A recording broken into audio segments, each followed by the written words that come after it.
또 마포구여서 간접적인 예. 영향을 받는 분들이 그렇죠. 있더라고요. 네. 자, 그럼 여기서 이번 KT 아연국사 화재의 근본적인 원인, 또 한 번의 화재로 이렇게 큰 파장이 오게 된 배경까지 한번 짚어보도록 하겠습니다. 한국통신학회 회장을 맡고 있는 고려대학교 전기전자공학부 강충구 교수 연결돼 있습니다. 교수님 안녕하세요. 안녕하세요. 네, 안녕하십니까. 네.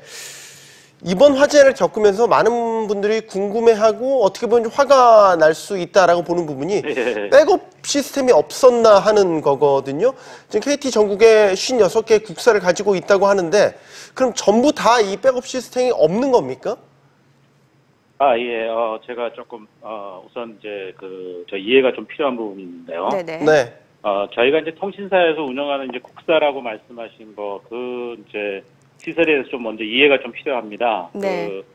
국사라는 거는 이제 통신에 필요한 모든 설비들이 설치되어 있는 그런 이제 장소죠.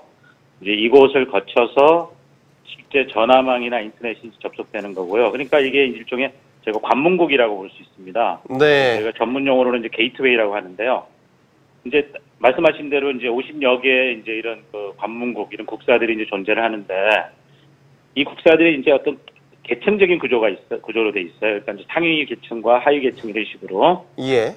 그래서 이제 예를 들어서 전국망을 연결하는 관문국이 있을 수도 있고 국제통신망으로 연결하는 관문국이 있을 수도 있고 이렇게 이제 관문국의 역할에 따라서 이제 각 국사의 중요성이 다 다를 수 있거든요. 네. 이 중요성에 따라서 이제 백업 체계하고 관리 수준이 이제 다릅니다.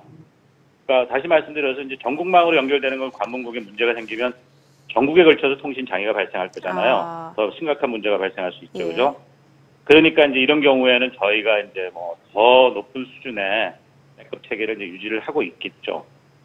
근데 이제 이번에 문제가 된 KT 아연지사 같은 경우는 이런 계층적 구조 속에서 제일 하위 단위로 보시면 되겠어요. 네. 그러니까 이제 제일 하위 단위인 게 이제 저희 사용자들, 가입자들이 가장 먼저 접속하는 부분이거든요.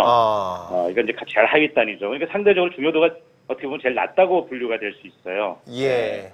그러니까 이제 이 관문국으로 제일 하위 단 관문국으로 연결하는 선로에 문제가 생겼으니까 이 관문국이 관리하는 지역에 있는 모든 사용자들이 한꺼번에 서비스를 못 받는 그런 상황이 벌어진 거죠. 네. 그래서 이제 예, 말씀하시죠. 이 하위 단 같은 경우는 상대적으로 이런 이제 관리 체계가 조금 이제 상대적으로 낮다. 관리 수준이 낮다. 이렇게 보시면 되겠습니다. 네.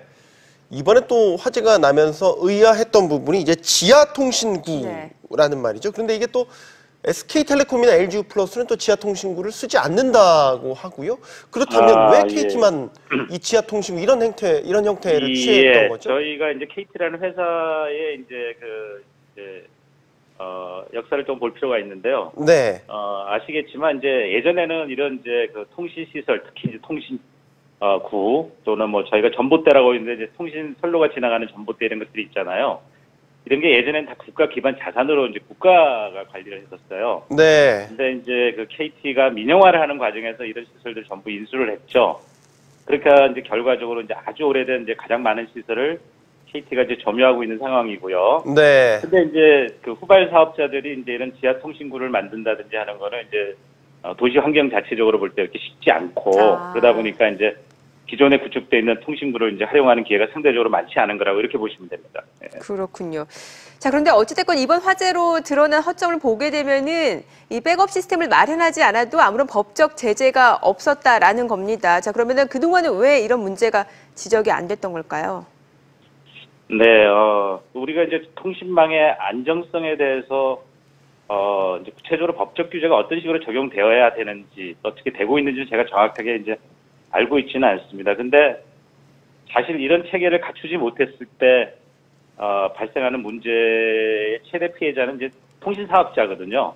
그러니까 자체적으로 안정성과 생존성을 이제 확보하기 위해서 굉장히 노력을 하고 있다고 봐야 됩니다. 예. 네. 근데 이제 통신 장비를 만들고 이제 구축하는 과정에서 이런 부분을 최대한 이제 반영을 이미 하고 있고요. 근데 이제 문제는 저희가 지금처럼 이제 초연결 사회로 접어들면서 이 통신망에 대한 의존도가 굉장히 높아졌잖아요. 네. 그러니까 이렇게 이제 통신 장애가 생기는 게 바로 저희 일상에 이제 이렇게 이제 피해를 저희가 경험을 하게 되고 파급력이 이렇게 높을 줄 몰랐던 거죠. 특히 이제 이 생명과 직결될 수 있는 그런 급박한 상황도 이제 발생할 수 있다는 걸 이제 이번에 저희가 인식하게 됐잖아요. 네. 그래서 이제는 필요하다면 좀 더 새로운 관리 기준하고 법적 체계가 좀 마련돼야 할 그런 좀 시점이라고 저는 판단이 됩니다. 예. 네. 어떤 개인 통신사의 잘잘못을 따지기보다는 시스템 자체의 미비점 이런 점들을 좀 얘기를 하시는군요.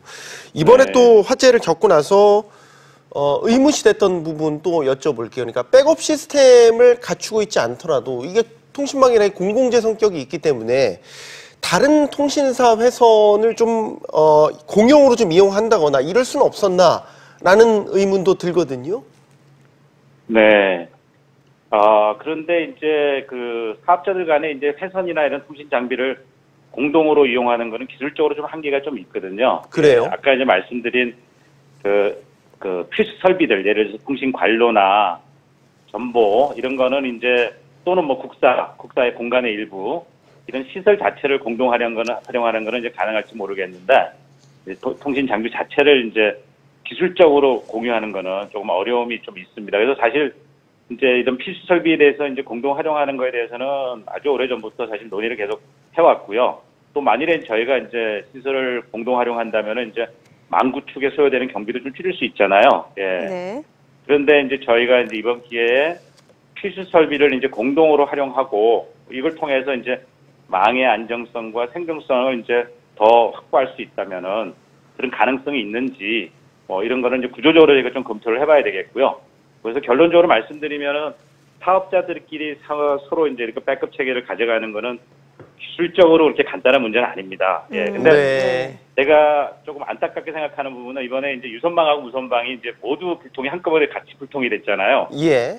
이게 이제 유선망하고 무선망이 서로 상호 보완적인 관계가 있는데 이게 이제 해당 장비들을 좀 물리적으로 다른 국사에다 설치를 했다면은 이제 이런 문제를 조금 저희가 좀 피해갈 수 있었을 부분적으로 피해갈 수 있었을 거라는 생각은 들긴 합니다. 예.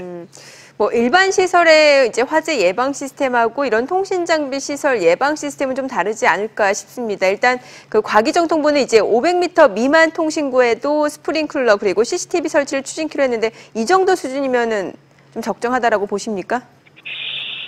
글쎄요. 일단 뭐 말씀하신 것처럼 이제 통신구 자체에 대한 소방 체계를 강화하는 거는 뭐 맞다고 봅니다. 근데 가장 근본적인 문제를 이제 저희가 제거할 수 있는 방법이니까요. 네. 근데 이제 통신국은 뭐 길이를 가지고서 길이가 짧으면은 뭐 그렇게 이제 관리를 좀 소홀히 해도 된다. 또는 뭐 길이가 길 경우에는 저희 강화를 해야 된다 하는 이런 부분은 큰 의미가 없는 것 같아요. 왜냐하면은 길이가 갖는 의미는 별로 없고요.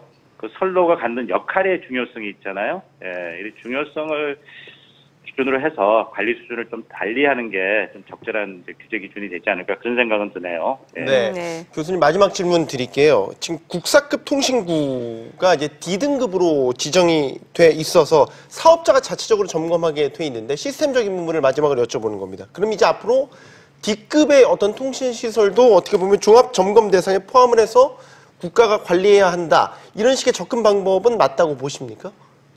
예, 앞에서 제가 말씀드리긴 했는데 이제 법적 규제하고 이 관리의 범위 그 한계가 이제 뭔지 좀 한번 좀 살펴보긴 해야 됩니다. 네. 네. 예를 들어서 저희가 이제 뭐 안정성과 이제 생존성 이런 걸 확보하는 방법은 이제 장비하고 선로를 이중화해서 하면 되는데 이게 이제 투자비가 많이 드는 부분이거든요. 네. 그러다 보면 이제 이게 사업자들의 어떤 투자 효율성을 제한하는 그런 이제 원인이 될 수도 있고요. 그래서 이런 부분이 이제 어디까지 서로 합의해 나가야 될지 논의가 좀 필요한 것 같아요. 그래서 결론적으로 이제 국가가 직접 규제할 수 있는 부분이 있고요. 또 사업자들이 자체적으로 대응해야 될 부분이 있는데요. 이런 거는 서로 충분히 논의가 좀 계속 이루어져야 될 부분인 것 같습니다. 네. 네. 네, 알겠습니다. 오늘 말씀 감사합니다. 잘 들었습니다. 네. 네, 고려대 전기전자공학부 강충구 교수와 전화 연결해 봤습니다. 네.